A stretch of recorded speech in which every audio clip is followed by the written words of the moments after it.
பேரணியானது அனைத்து சட்டமன்ற தேசிய ஜனநாயக சார்பாக நடைபெற உள்ளது. மக்கள் மத்தியிலே கடந்த 21 நாட்களாக மிக அமோகமான வெற்றி வரவேற்பு சொல்லும் அளவுக்கு ஒரு பெரிய ஏக்கம், ஒரு மிகப்பெரிய எதிர்பார்ப்பு 33 மாதமாக தமிழகத்தில் நடந்த இந்த படு மோசமான ஆட்சியை மக்கள் வெறுத்து ஒரு மாற்றத்துக்காக வாக்களிக்க தயாராகி கொண்டிருக்கிறார்கள். இந்த வேளையிலே இந்த கடைசி நாள் பிரச்சாரத்தை தொடங்குவதற்கு முன்பாக அமரர் புரட்சி தலைவர் எம்ஜிஆர் அவர்களின் சமாதியிலும் செல்வி புரட்சி தலைவி ஜெயலலிதா அவர்களின் சமாதியிலும் தேசிய ஜனநாயக கூட்டணியின் சகோதர சகோதரிகள் அனைவருடனும் சேர்ந்து இணைந்து வந்து பேரணியாக வந்து அவர்களின் ஆசீர்வாதத்தை பெற்று தற்போது இந்த இருசக்கர வாகன பேரணியை துவங்க உள்ளோம்.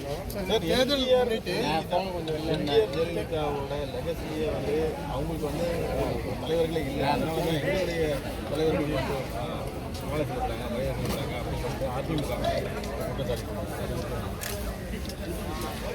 அதிமுகவினர் புரிந்து கொள்ள வேண்டிய விஷயம், எம்ஜிஆர் அவர்களோ ஜெயலலிதா அவர்களோ அதிமுகவுக்கு மட்டும் சொந்தமானவர்கள் கிடையாது. தமிழக மக்கள் மிகவும் விரும்பிய பெரும்பெரு தலைவர்கள். அரசியலுக்கு அப்பாற்பட்டு இன்று சமாதிக்கு வந்து நாங்கள் மரியாதை செஞ்சு கொண்டிருக்கிறோம்.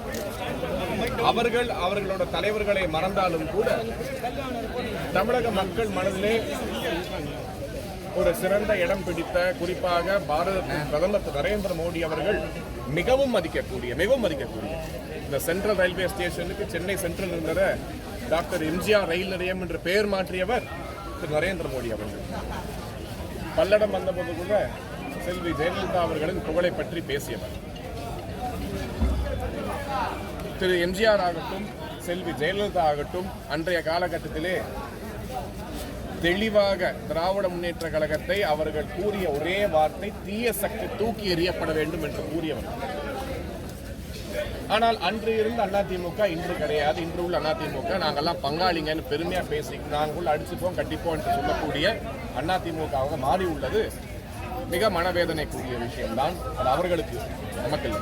இன்று தேசிய ஜனநாயக கூட்டணியிலே அங்கம் வகிக்கக்கூடிய அமமுக ஆகட்டும், அதிமுக மீட்பு குழு ஆகட்டும், இவர்கள் அனைவருமே திமுகவை எதிர்க்க வேண்டும் என்ற ஒரே நோக்கத்தோடு தான் வெளியே இருந்து பாஜகவுடன் கூட்டணி அமைத்து இந்த தேர்தலை போட்டியிட்டு திமுகவை மிகவும் எதிர்த்து போட்டியிட்டுக் கொண்டிருக்கிறது. அந்த விதத்திலே நாங்கள் இன்றைய தினம் அரசியலுக்கு மீண்டும் கூடுகிறோம். அரசியலுக்கு அப்பாற்பட்டு இன்று ஆசி பெற வந்திருக்கிறோம். இந்த அரசியல் 14 தேர்தலில் மோடியா லேடியாங்கிற பிரச்சாரத்தை ஜெயலலிதாவே முன்னெடுத்தாங்க. கடுமையாக மோடி எதிர்த்து அந்த காலத்தில் பிரச்சாரம் பண்ணி ஜெயிச்சாங்க.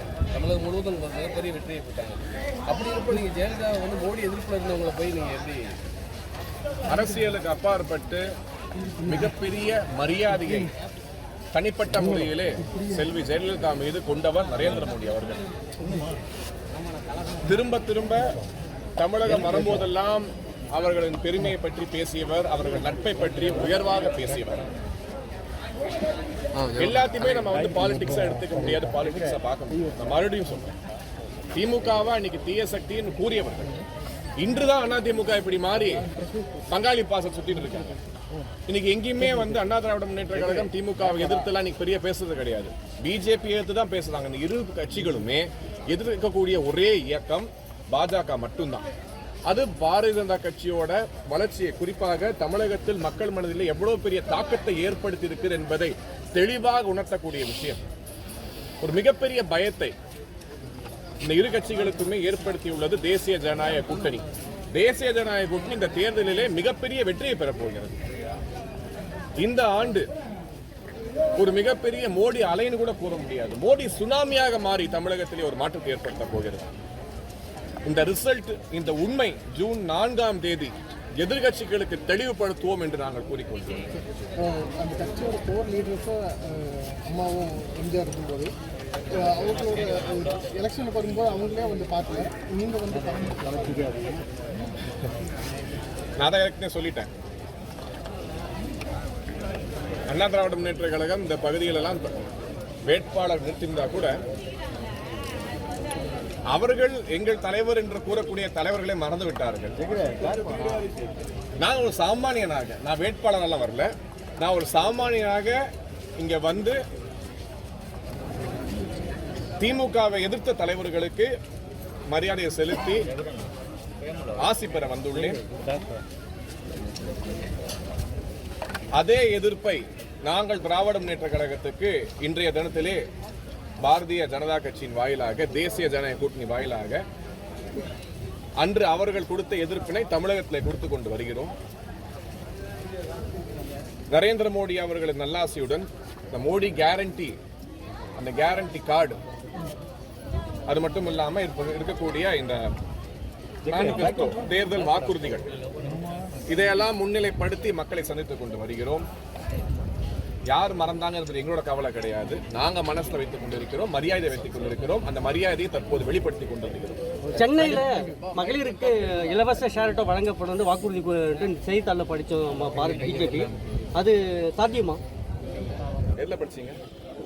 பாதகம் செய்பவரை கண்டால் நாம் பயங்கொள்ளலாகாது பாப்பா, மோதி மிதித்து விடு பாப்பா, அவர் முகத்தில் உமிழ்ந்து விடு பாப்பா. அண்மை செய்திகளை உடனுக்குடன் தெரிந்து கொள்ள இணைந்திருங்கள் இயம்நாடு தொலைக்காட்சியுடன்.